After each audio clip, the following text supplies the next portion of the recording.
안녕하세요. 안녕하세요. 네, 간단한 자기소개 부탁드립니다. 네, 안녕하세요. 저는 김현진이라고 합니다. 여러분들의 보다 더 나은 사랑과 행복을 위해 함께 고민해드리고 맞춤형 전문 심리 서비스를 제공해드리는 사랑과 행복이라는 것을 운영하고 있습니다. 오늘 제가 궁금한 게요. 상대가 나에게 반했거나 좋아할 때 숨기려고 해도 보이는 특징들이 있다면 어떤 게 있을까요?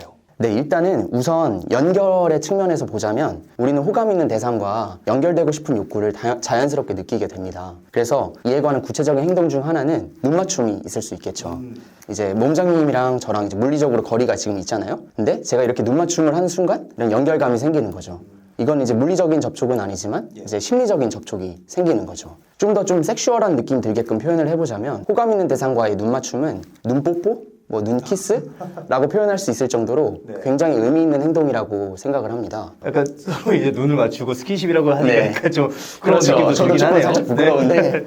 네, 어쨌든 그렇습니다. 그래서 더불어서 이제 눈 맞춤에 대한 사전적 정의 역시 서로 눈을 마주 바라봄 또는 그렇게 해서 상대에게 사랑의 뜻을 전하는 일이라고 정의가 되어 있거든요. 그 말은 이제 호감이 기본이 전제가 돼야 눈 맞춤을 할 수 있다는 거죠. 이상하게 이런 사람들도 있을 것 같아요. 나랑 계속 눈 맞춤은 하는데 이상하게 다가가도 말을 안 걸고 호감 표현을 안 하는 사람. 이런 사람들은 좀 왜 그렇게 눈 맞춤을 하면서 실질적인 행동은 안 하는 걸까요? 뭐 일단 첫 번째로 드는 생각은 그 상대방이 많이 쑥스러워하는 걸 수도 있을 것 같아요. 그러니까 눈 맞춤은 굉장히 잘 이루어졌다고 생각이 들고 빈번하게 그래서 그거에 대해서 좋은 감정을 느꼈다고 해서 아 그러면 이 사람이 나한테 호감이 있겠구나 쉽게 단정 지을 수는 없을 것도 같지만 호감이 있을 수도 있잖아요. 그래서 말을 걸었는데 몸장님 말씀처럼 뭔가 반응이 없고 뭔가 되게 말을 잘 못한다 하면은 그 사람의 성향일 수도 있겠죠. 그 사람이 사랑을 표현하는 방식 중에 그냥 이제 눈 맞춤으로만 이제 흘깃흘깃 보고 대신 이제 말은 못하는 거죠. 근데 만약 그런 사람한테 정말로 좋아하는 감정이 있다면 편지를 써보라고 한다면은 정말 잘 그 감정을 잘 담아낼 수도 있을 것 같아요. 갑자기 제 과거가 떠오르면서 무슨 느낌인지 알 것 같아요. 그러셨어요? 예, 그러니까 이게 문자나 카톡이나 이런 건 주면은 굉장히 잘 하는데 네, 그건 또 실제로 네. 만나가지고 대화를 하다 보면은 쭈뼛쭈뼛 말 잘 못하고 바보 되고 네. 약간 그런 느낌이 네. 전 옛날에 있었거든요. 그러니까 이렇게 차이를 볼 수 있을 것 같아요. 스피커인 사람도 있을 수 있고 라이터인 사람이 있을 수 있을 것 같아요. 저는 주로 스피커에 해당되거든요. 저는 글을 제 마음을 표현한다고 했을 때 말로 표현하는 걸 더 좋아하고 자신이 있는데 글로 표현하라고 하면은 저의 마음을 충분히 다 전달을 못하는 것 같아요. 그래서 그런 분들은 정말 호감이 있다면 편지를 써본다면 더 정말 진실된 감정을 전달할 수 있겠죠. 그럼 두 번째 특징은 어떤 특징이 있을까요? 네, 그 연결의 측면에서 보자면 또 공감이 있을 수 있을 것 같아요. 그러니까 우리가 심리적으로 호감이 있다라고 한다면 상대방을 내 마음 안에 담고 있다는 의미를 담고 있거든요. 그러니까 상대방이 느끼는 감정을 마치 내 감정처럼 이해해 보려고 한다거나 자연스럽게 느끼게 된다는 거죠. 물론 이런 공감적인 반응이 가능한 데에는 우리 뇌에 거울신경 체계라고 하는 그런 시스템이 작동해서라고 학자들은 말하고 있어요. 그래서 거울 신경 체계가 뭐냐면은 타인이 어떤 특정 행동을 했을 때 그 행동을 마치 내가 느끼는 거죠. 똑같이 하는 것처럼 이제 뇌에 똑같은 신경세포가 작동을 하고 또 타인이 어떤 감정을 경험할 때 그 감정을 마치 나도 경험하는 것처럼 똑같은 부위에 내가 활성화된다는 거죠. 그래서 이러한 공감적인 반응과 관련해서 미국의 시인은 이렇게 표현을 했어요. 그녀는 그의 기쁨을 웃었고 그의 비탄을 울었다. 그러니까 상대방이 나한테 호감이 있을 때는 내가 기쁠 때는 함께 기뻐해주고 내가 슬플 때는 함께 슬퍼해주는 그런 공감적인 반응이 많으면 많을수록 아, 이 사람이 나한테 그래도 호감이 있구나 라는 거를 짐작을 해볼 수 있겠죠. 그리고 다음으로는 다가감의 측면에서 보자면 우리가 호감 있는 대상한테는 심리적으로도 가까워지고 싶어 하겠지만 물리적으로도 되게 가까워지고 싶어 하거든요. 그러니까 구체적으로 상대방이 나한테 호감이 있다는 것을 알아볼 수 있는 좋은 방법 중 하나는 상대방이 나한테 취하는 자세라는 걸 한번 보면 좋을 것 같아요. 만약에 제가 앞에 상대방이 있고 제가 상대방한테 호감이 있다고 했을 때 자세를 뭐 이렇게 취하진 않겠죠. 되게 거만하잖아요. 그렇죠? 근데 호감 있으면 당연히 자세를 앞으로 이렇게 기울이면서 더 물리적으로 가까워지려고 하는 자세를 취할 거예요. 그래서 저도 이제 저를 찾아오시는 클라이언트 분이랑 상담을 할 때면은 클라이언트 분께서 저와 어떻게 물리적 거리를 가져가시는지를 저도 되게 민감하게 파악을 하게 되거든요. 그러면은 아, 지금 클라이언트 분께서 어느 정도로 나와 좀 가까워지고 싶어 하시는지 지금 살짝 거리를 두고 싶어 하시는 건지를 좀 파악하면서 그에 맞게 이제 접근을 하게 되는 거죠. 여기서 궁금한 게 네. 그렇다면 클라이언트 분이 약간 좀 되게 폐쇄적인 바디 랭귀지를 취하고 있다. 네. 그럴 때 좀 어떻게 하시나요? 일단은 감정을 물어보는 거죠. 아, 지금 저와 좀 거리가 좀 멀어지신 것 같았는데 혹시 좀 뭐 불편하신 게 있으신지 아니면 솔직하게. 네, 뭐 지금 어떤 감정을 느끼고 계신지 이렇게 물어보게 되죠. 그러면은 뭐 말씀을 하실 수도 있고 안 하실 수도 있는데 만약에 말씀 안 하셨다 싶으면은 저 나름대로 다시 돌려보는 거죠. 복기를 해보는 거죠. 어떤 얘기를 하면서부터 계속 멀어졌을까? 우리의 물리적인 거리가. 말씀을 하셨다면은 그거에 대해서 이제 같이 이야기를 나누면서 다시 좁히는 거죠. 그 거리를. 네. 이제 다음은 기쁨이라는 측면에서 미소를 말씀드리려고 해요. 예. 그래서 호감의 대상은 단순히 보기만 해도 생각만 해도 막 미소를 짓게 만들고 기쁘게 하잖아요. 예. 그래서 그러한 기쁨이 행동으로 발현되는 게 이제 미소죠. 근데 미소는 크게 분류를 해보자면은 행복한 미소인 뒷셈 미소와 행복하지 않은 미소인 패남 미소라고 분류를 해볼 수 있어요. 그래서 제가 몸장님에게 한번 보여드릴 테니까 이게 행복한 미소인지 행복하지 않은 미소인지 한번 봐주세요. 네. 첫 번째 한번 보여드릴게요. 제가 연습을 많이 했는데. 거짓 미소 같습니다. 그래요? 자, 그럼 두 번째. 이것도 거짓 미소 같아요. 아, 그래요? 그럼 제가 연습을 잘 못해가지고 다시 할게요. 진짜 미소 같습니다. 그래요? 고맙습니다. 그러니까 이 둘 간의 차이가 뭔지 혹시 아실 것 같으신가요? 아무래도 얼굴, 눈에 있지 않을까요? 네, 맞습니다. 정답입니다. 그러니까 이 핵심적인 차이 중 하나는 눈가에 이제 주름이 잡히는지 여부예요. 미소를 지을 때요. 그래서 여러분도 해보시면 아시겠지만 이 뒷셈 미소라는 행복한 미소를 짓는 게 그 행복하지 않은 미소인 패남 미소를 짓는 것보다 굉장히 어려워요. 그래서 우리가 어쩔 수 없이 코로나 때문에 마스크를 쓰는 상황이 생기잖아요. 이제 마스크를 써도 이제 눈은 보이니까 만약에 상대방이 나에게 호감이 있다라고 했을 때는 마스크를 써도 진정한 미소를 짓는다면 이제 눈가에 주름이 잡히는 듯이 자주 웃겠죠. 그런 걸 보면서 이 사람이 나와 함께 있을 때 정말 행복감을 경험하는구나. 그러면 이제 호감이 있을 거라고 생각할 확률이 그렇게 생각할 수 있는 가능성이 높아지는 거죠. 그래서 동일한 얼굴도 이렇게 뒷셈 미소처럼 점점 해맑고 더 밝은 미소를 지을수록 상대방을 더 매력적으로 평가하고 상대방이 더 행복하다라고 평가한다고 해요. 그래서 여러분들도 가능하시면은 뒷셈 미소를 평소에도 많이 연습해 보시면 어떨까 싶습니다. 그리고 또 다음을 말씀드리면 관심과 집중 측면에서는 누군가에게 호감이 있다면 그 사람이 계속 마음속에 떠오르고 지금 그 사람은 뭐 하고 있을까? 이 사람은 나에 대해서 어떻게 생각할까? 하면서 계속 모든 관심이 호감 있는 대상에게 쏠릴 수밖에 없게 됩니다. 이러한 마음이 구체적인 행동으로 나타나는 거는 용건이 없을 때 연락하는 거예요. 혹시 몸장님은 용건이 없을 때 연락을 하는 대상이 있으신가요? 지금은 없지만 과거에는 여러 번 제가 이제 먼저 연락을 해서 일십을 당했던 기억이 그랬어요? 기억이 나네요. 네. 그 대상들은 혹시 뭐 어떤 사람들이었던 거예요?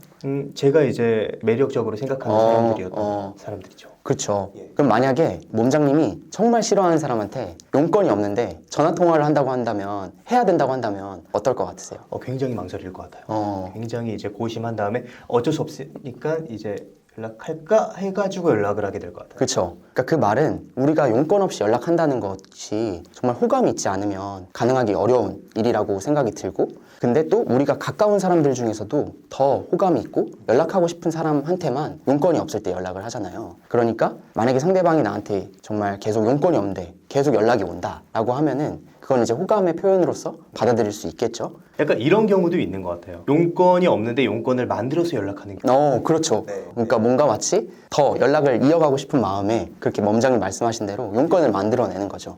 근데 그 첫 시작은 용건이 없는 거죠, 사실은. 뭔가 일을 부탁한다거나 특별한 메시지를 전달하려거나 그런 건 아니었잖아요. 순전히 호감에서 시작된 표현이니까요. 그냥 생각나서 연락을 했어. 그냥 보고 싶어서 연락했어. 잘 지내? 라는 표현들이나 뭐 유명한 가사말인 너는 지금 뭐해? 자니? 밖이야? 이런 아시죠? 네. 그러니까 이런 것들은 당연히 호감이 있으니까 하는 그런 방법들이겠죠. 그리고 이제 호감이 있을 때는 정말 상대방에게 정말 궁금한 호기심 어린 눈빛으로 상대방에 관한 정보를 얻으려고 질문의 형태로 대화를 많이 이끌어 나가려고 해요. 계속 질문을 해보는 거죠. 이런 건 어떻게 생각하고 어떤 걸 좋아하는지 또 거기에 더해서 연락이 끊기지 않게끔 계속 노력을 하죠. 뭐 예를 들자면 오늘 계속 연락을 주고받다가 호감 있는 대상과 연락을 매듭짓지 않고 그 다음날 일어나가지고 미안 나 잠들었다. 또 다른 시작. 네, 또 다른 시작인 거죠. 그렇게 이렇게 연락을 이어가는 거죠. 그러니까 우리가 호감이 있으면은 질문의 형태로 대화를 많이 이끌어 나가고 대화가 끊기지 않게끔 계속 노력을 한다는 거죠.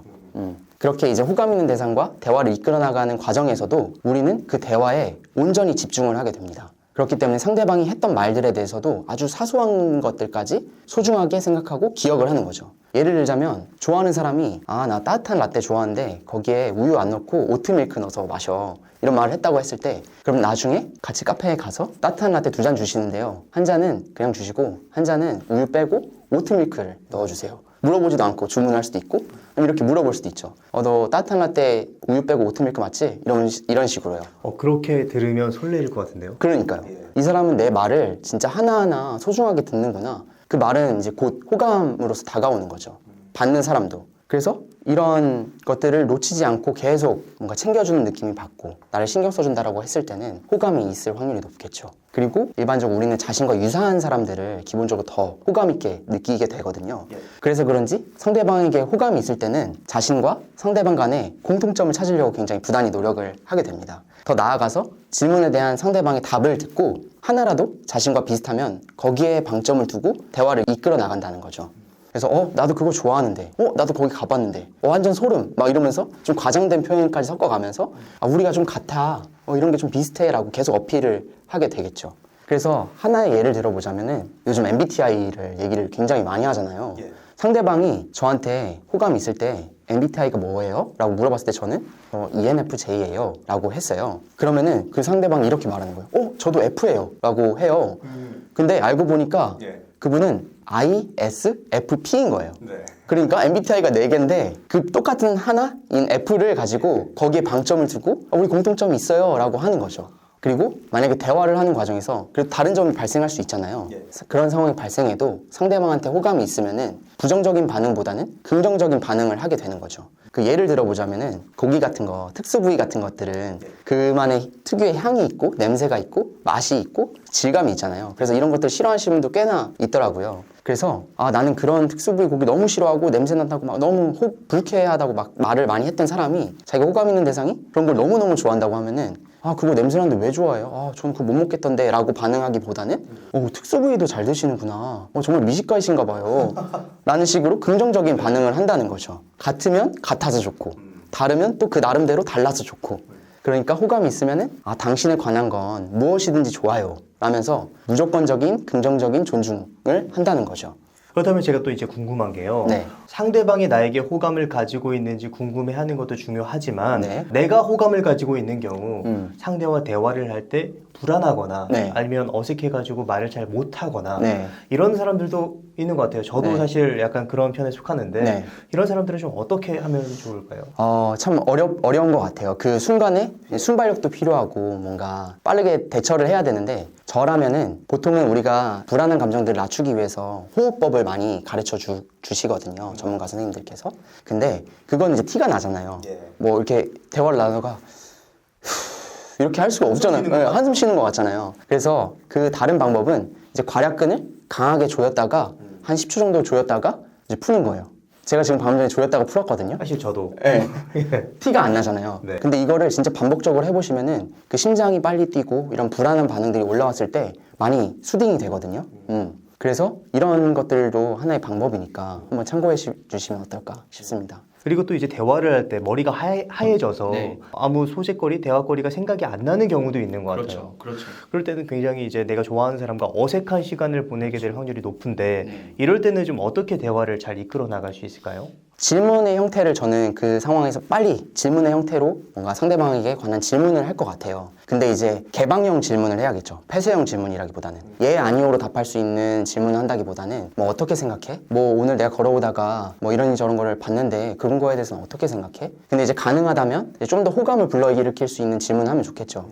보니까 너는 뭐 이런 스타일이 되게 잘 어울리는 것 같은데 언제부터 그런 스타일을 해왔어? 뭐 그런 옷 스타일을 입어왔어? 이런 식으로 상대방과 관련된, 그리고 상대방에게 있어서 조금 더 호감을 불러일으킬 수 있는 질문을 개방형의 형태로 질문을 해보면 어떨까 싶어요. 그래서 만약에 질문을 하다가도 상대방이 어떤 말을 했을 때 뭔가 조금이랑 나랑 비슷한 부분이 있으면은 나도 그때 그런 경험을 했다. 뭐 나도 그랬어.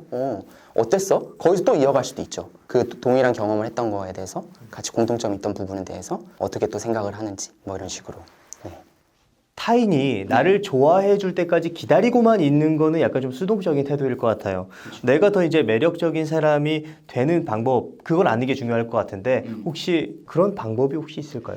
네, 제가 말씀드리고 싶은 부분은 우리가 뭐 신체적인 매력을 잘 갖거라, 뭐 운동을 해라, 뭐 외모를 잘 갖거라, 뭐 남자도 이제 그루밍 시대다 막 이렇게 말씀을 많이 하시는데 물론 그것도 굉장히 중요하다고 생각을 해요. 근데 그만큼 심리적인 매력도 매우 중요하다고 생각을 합니다. 마음 건강 관리에 신경을 쓰면서 점점 더 행복해지려고 노력하기를 저는 말씀드리고 싶어요. 마음이 건강하고 행복한 사람은 정말 매력적입니다. 소셜 네트워크에 관한 하버드대 연구진들의 연구를 바탕으로 쓴 행복은 전염된다라는 책에서는 책의 제목대로 행복은 전염된다라고 하거든요. 그래서 저자들에 의하면 내가 행복하면 내 친구의 친구의 친구까지 행복도가 올라간다고 해요. 내가 행복해지면 주변 사람들까지 내 행복의 기운을 퍼뜨릴 수 있다는 거죠. 그러면 주변 사람들은 그런 행복한 사람들을 만날 때마다 좋은 감정을 경험하고, 그러니까 더 그 사람 매력적으로 보일 수밖에 없고 계속 그 사람과 만남을 갖고 싶어 하겠죠. 또 긍정적인 감정을 자주 경험하는 사람들이 건강, 학업, 인간관계, 직장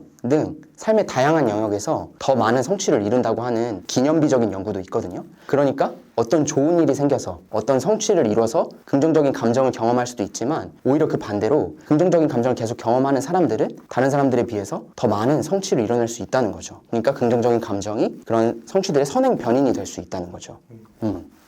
오늘 굉장히 좋은 말씀을 많이 해주셨는데 마지막으로 지금 연애 때문에 지금 힘들어하고 계시는 분들을 위해서 한 말씀 해주신다면 어떤 말씀을? 저도 부족한 사람이기 때문에 제가 조언을 드린다는 게 좀 저도 어려운데요. 저는 이런 말씀을 좀 드리고 싶어요. 몸장님은 자판기가 있다라고 했을 때 거기에 1,000원짜리 음료수가 있다고 하면은 얼마를 넣으세요? 1,000원을 넣습니다. 그렇죠. 1,000원을 넣어야죠. 저는 사랑도 똑같다고 생각이 들어요. 만약에 내가 1,000원의 사랑을 얻고 싶다면 그에 맞는 노력을 기울여야 된다고 생각이 들어요. 근데 많은 경우에 500원을 넣고 그 1,000원짜리 사랑을 받으려고 한다든지 아니면은 부루마블 같은 진짜 돈이 아닌 사랑의 자판기가 인식하지 못하는 돈을 넣고 사랑을 받으려고 하는 것 같아요. 사랑을 잘 하기 위해서 저도 부단히 노력을 하고 있는 바지만 올바른 노력을 정말 끊임없이 기울여야 되는 것 같아요. 이거는 뭔가 선천적으로 타고난 것도 아니고 계속 노력을 해야 된다는 거죠. 뭐 책을 하나 더 추천을 드리자면은 게리 체프먼의 5가지 사랑의 언어라는 책이 있는데 이거는 각자만의 제1의 사랑의 언어가 있다라고 하는 책이에요. 그러니까 만약에 내가 좋아하는 사람한테 100의 사랑을 표현하더라도 상대방이 그 사랑을 100처럼 느끼지 못하는 경우가 있다고 해요. 그 이유는 내가 표현한 그 사랑의 표현 방식이 상대방이 제일 원하는 방식이 아닐 때 그렇게 느낀다고 하거든요. 상대방이 정말 원하는 사랑의 표현 방식이 무엇인지를 알아볼 수 있는 책이거든요. 그런 책들도 읽어보시면서 내가 사랑을 잘 하기 위한 노력을 정말 끊임없이 기울여 보시면 어떨까 싶습니다. 사랑은 참 어렵다고 생각이 들고 그렇다고 해서 좌절하실 필요는 없고 계속 노력을 하면 분명 어제보다는 더 나은 오늘의 사랑을 하실 수 있을 거라고 저는 강력하게 믿고 그렇게 생활을 하고 있습니다. 네. 오늘 김현진 대표님을 모시고 상대가 나에게 반했을 때 나타날 수 있는 그런 바디랭귀지 그리고 말투에 대한 이야기를 나눴습니다. 그리고 내가 더욱더 매력적인 사람이 되기 위해서 어떤 노력을 해야 되는지에 대한 이야기를 나눴습니다. 그럼 오늘의 심리학은 여기까지 하도록 하겠습니다. 좋은 말씀 해주셔서 감사합니다. 고맙습니다. 네, 감사합니다. 고맙습니다.